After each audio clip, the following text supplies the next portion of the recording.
This is not the best title for a sermon. I know that. And it kind of sounds like a Stephen King book, the Dead Woman. But I tried. Okay, I really tried.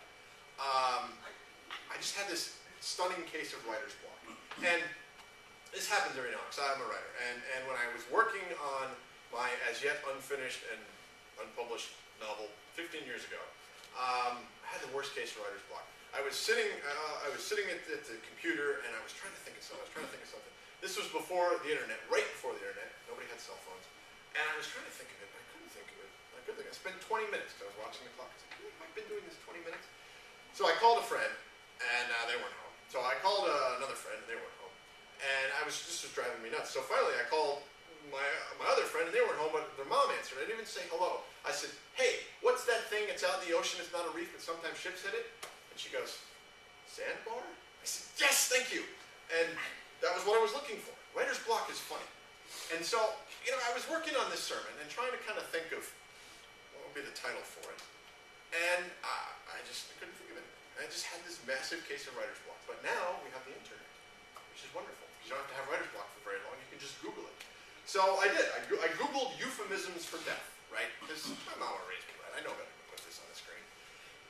And then I did something that I have never done before in my life. I looked at that I'm feeling lucky button.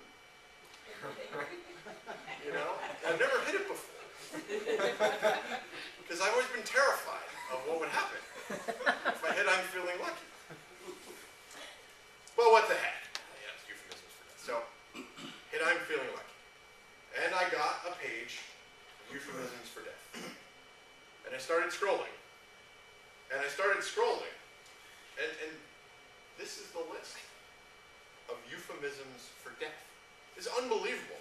Some of my personal favorites are pushing up the daisies, kick the bucket, liquidated, whacked, that's because I'm from New York, going to the big whatever in the sky, fragged, if you've ever watched like Battlestar Galactica, yeah. Become living challenged. That's another one of my personal favorites. I don't really know where that came from, become living challenged. But it's amazing. It was amazing to me that, here's 2 pages in like 8-point font of euphemisms for death. But then I kind of started thinking about it. And we're fairly sanitized from death. I mean, we go to the store and we buy meat and it's in a package. And you never have to even think about the fact that somewhere it came from an animal that died. People used to go out and they'd slaughter their own animals. People used to die and they would die at home. Right up until the last century, really. Most everyone died at home. And when there was some kind of a visitation that, when someone died and they were being prepared for burial, people would come over, they wouldn't go to a funeral home, they would go to the house. And they would have it right there. We've become kind of separated from death. We've gotten to the point where we don't really have to deal with it, where we have 2 pages of words so that we can avoid even saying it. It's amazing how our views and our ability to avoid death has evolved. And we're following in this series about the journey, and that's what we're talking about, is our journey and the twists and the turns that it takes. And we've been following, last week we started with Saul, and today we're taking a twist and turn, and instead we're following this guy named Peter. And Peter was one of the people that Saul was trying to catch before Saul was converted.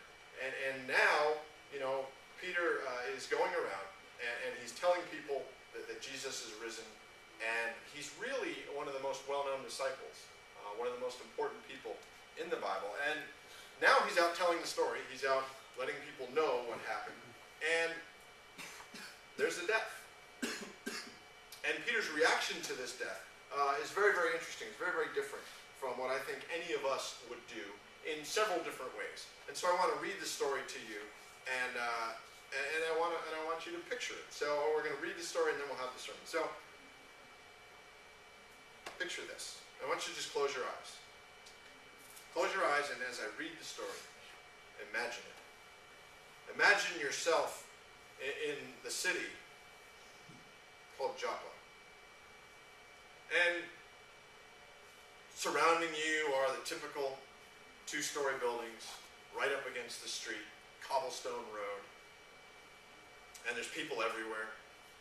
And it's loud. And it's dirty. And the city, like all cities, have this smell. The smell of people.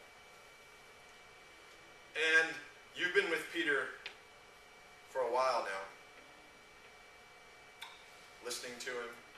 Hearing him talk about this guy named Jesus.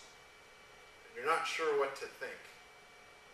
But you've heard through the grapevine that Tabitha has died. And Tabitha, everybody knows Tabitha. Even people who are not Christian followers of Jesus know Tabitha. Tabitha is known for her good deeds. She's known as somebody who helps people, who is always doing kind things for others, always helping the poor. And you'd heard that she was sick, and now she's died. And she's been prepared for burial and put in a room upstairs.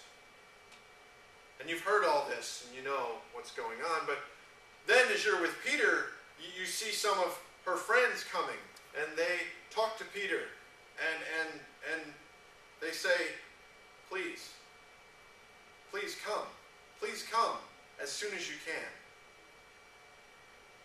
And so Peter goes. Not sure why. She's dead. What's he going to do? So you follow. And you follow right behind Peter as they take him into the house. And they take him to the upstairs room. And the room is full with women. And you look around the room and you realize that every one of them is a widow. And they're all crying, just sobbing. And they're holding up these coats and these cloaks.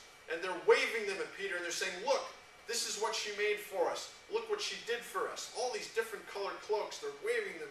And now she's gone. Peter looks around the room. He tells everyone to leave.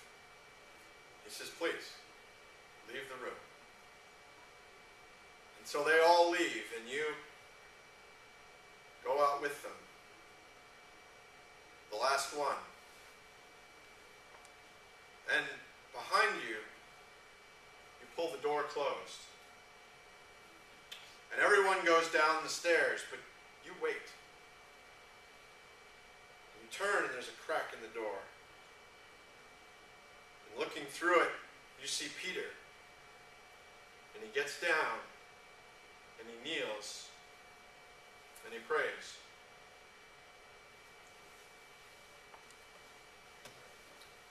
And he prays, and then he turns to the body, and he says, get up, Tabitha. And you look over, and you see her eyes open. And she turns her head, and she sees Peter, and she sits up.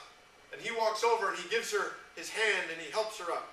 And then he shouts, and you reach, and people are running up the stairs, and you open the door, and people just run past you, and they all see that she's alive. And someone at the back of the room runs out and starts running through the streets, yelling that Tabitha is alive. And many people who are there say, I believe in Jesus. I believe in Jesus.